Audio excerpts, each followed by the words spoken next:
feel this man's visceral response, like when his son comes out like this, like his son comes out and just in this outfit, and he can't, he's like literally, yes, dying inside. Dad dies inside. Literally dying inside. And what is the audience? Whoa, yeah, get them, girls. This is why women, they get annoyed with women, because it's like, yo, like y'all really out here still trying to, what part of the feminist game is this? What part is this where we just destroy reality and just clap just to say power to the people? But it doesn't make any sense. You sit right here. You want to talk about a real phobia though? Like, I'm not gonna hold you, but again, that's his son. That's his son. And while everybody's sitting up here clapping like he's a brave boy, all he's seeing is his son, the kid that he tried to protect from all the malintentions and the malice in the world, come out here like this, and you females clap and woo woo over this. How horrible and how disrespectful. I feel for this man.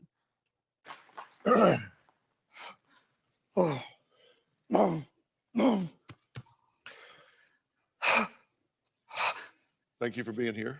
I appreciate it. I mean, I'm sorry. It's not funny, but I feel like in this person's mind, he's like, okay, now you're laying it on way too thick, Dad. Like seriously, it's not that serious. Like, Tell me what you're thinking and feeling right now, Gary. I'm hurt bad. Really bad. at least one of the females kind of felt bad for it. But I mean, it isn't intense, does it? You could feel it through the screen. Like I know I can. I'm sure you guys can. And by the way, guys, if you like the videos that I've been making talking about these cultural situations that are still going on, please don't forget to hit the like button. If you're new here, don't forget to hit the subscribe button. You know what? And turn on notifications. I know that's just a lot of homework. I'm sorry. But sometimes the notifications don't go out for these episodes. Thank you guys. What do you have to say? Why? I just want you to know that. Yeah, okay. So thank you, ladies, for making me feel refreshed, redeemed a bit. Because I'm like, man, why are we always clapping for some nonsense? Okay. Yeah, because you could feel the man's grief. He feels like his son is dead. Didn't do anything wrong. He didn't do anything wrong. What do you have to say about his reactions to this? I mean, you can see this is very raw for him. What are your feelings about the impact on? I'm sorry, Dr. Miller, what is that? On your father, Gary? I'm really hurt, and I was kind of scared, honestly. Just seeing his reaction, how I don't know if it was anger or if it was just upset. What do you want from him? I just want you to understand that this has nothing to do with how you raised me or anything like that, and I just want you to be okay with. I just want you to be okay with me being transgender. Steph, he feels like he's failed. I mean, that's just like a lot. Like it is. I mean, this man literally almost threw up on stage. So, I mean, wow. As a father, he feels like he let you down. He's gone back to the point of, he says, one time for Halloween. Yeah. Talk about that. He dressed up like a girl. I thought it was funny at first. No, I certainly don't. And what was the age? High school, maybe? It was during high school. Uh-huh. And your reaction at the time? I thought it was Halloween, so I just went along with it. Actually pinched him on his behind and said made a good looking girl, but I was only joking. He's not a good looking girl.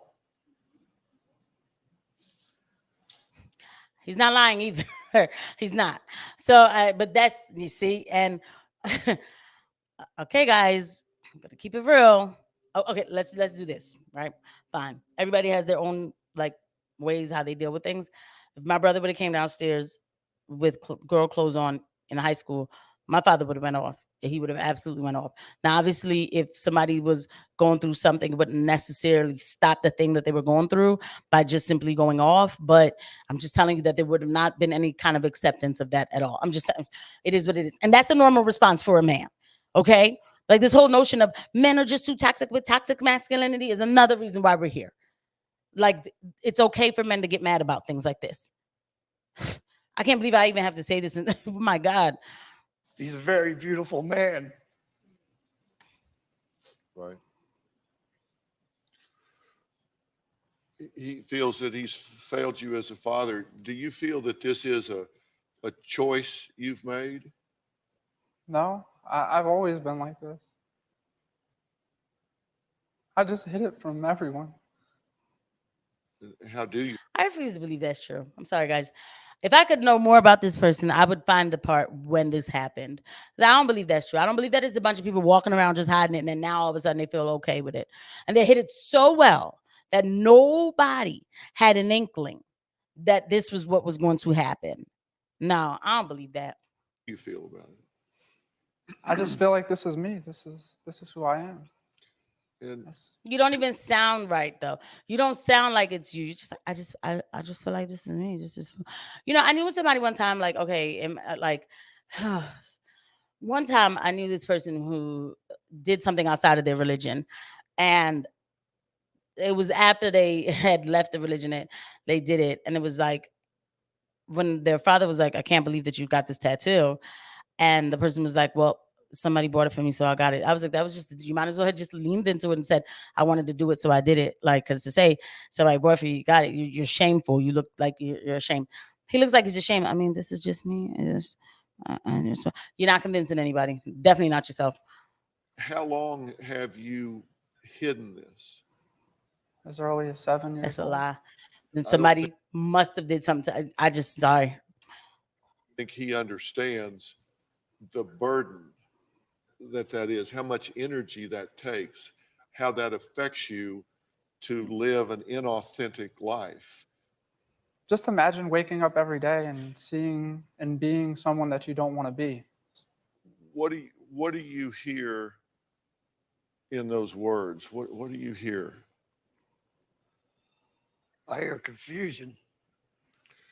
So you hear someone that is confused, mentally ill. Yes. What if this is not a mental illness? And so this is where people like Dr. Phil get on my nerves. But let's just hear the rest. I'll let him keep talking. What if this individual is pre-wired to be a woman, but in a man's body? Just, I'm saying, what if that is the case? What could you imagine that experience would be like for that person? Pretty hard. Pretty hard. No, you don't get to do that. You don't get to do that, Dr. Phil. Like this is what I mean. Okay, let's pretend for a second that Dr. Phil is not being paid off, in my opinion, to say that, right? Then the person wouldn't have said, I felt like this since I was 7. They would say, since the day I could remember, this is why I always like try to hang out with the girls and stuff or whatever. I just thought I was a girl. Like to honestly think that okay, I have a boy brain and a girl's body. God, I keep messing up. I have a girl brain and a boy's body, right? That's the thing Jazz always says, right? So to honestly think that you have that, right? That would mean that you know nothing about being a boy. That you can't process it. Okay. So whatever it is that boys do, see, I don't know what boys do at 4 and 5 like that. Like the rambunctiousness of running around and being a boy. Like I just don't know. I'm trying to think of a tick, right? But and I don't want to call it a tick, but like a natural mannerism of a boy running around rambunctious or something, or just like going along with the social norms of being a boy. You could not do it from the door. So this is where now the jazz thing, I'm not trying to make any kind of reality of it, or any kind of, excuse me, excuse even for Jeanette. I'm not. But the story, if they weren't so ridiculous with it, could almost fly. Like for Jeanette to say that Jazz was 2 and said, oh, the fairy, with the genitalia, blah blah blah. That's like, all right, so that's when I know like you did the most, right?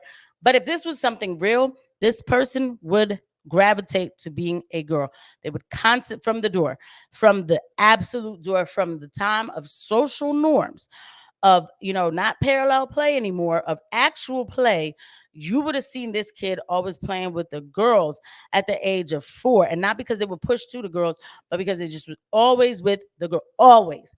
And they would not only cry if they had to be with the boys, then they would like have a visceral, you see that response that the guy had with with his son. They would have like a reaction, right? But we don't see that. This person said they feel like this since they were 7. Dr. Phil asking, oh, what if they were wired like this, and what if this is not a mental health issue? But the thing is, as any practicing mental health professional knows, that this is a delirium. This is some sort of dysphoria. It might be more of a body dysphoria. Something happened at 7 that probably threw him off, or maybe it was that at 7 puberty was getting ready to kick in, and then that's when maybe where the chemical imbalance was going. There was confusion, confusion, insecurities that started. I don't know, because I don't know enough of his story. Or maybe it was somebody who gave him a bad experience. I don't know. I'd have to hear more. And I feel like I could pinpoint where this started, but it definitely is not something where it's like, oh, but this is normal. This is not normal. And we know it's not normal. We do know it's not normal. A lot of it is borderline personality disorder. And to concede to the fact that this is okay, to concede to the fact that everybody who starts talking like this, the very minute they say it, and I've said this at jobs, and I've been looked at very horribly for it, and I don't care, because we're here to reorient people to reality. So if today a patient says to me, I am the other sex, I'm supposed to question that. I'm supposed to find out what's going on. And I don't question it for an hour. I question it the whole time they're there, right? Because why? Because this is not something that we can pinpoint to just saying like, okay, now this person is going to live a perfectly normal and chill life. No, because there's a lot that goes into this. And so this is a byproduct of something. There's a root cause. We don't spend any time thinking about the root cause and forget it now. It's promoted, it's indoctrinated, it's everything. So much to the point where I have to dance around the obvious on certain platforms because, I might get everything, you know what I mean? Like I can't even talk about reality. I can't even practice the way I'm supposed. I can barely talk about reality at work. Right? Isn't that crazy? But we should ask those kind of reorienting questions.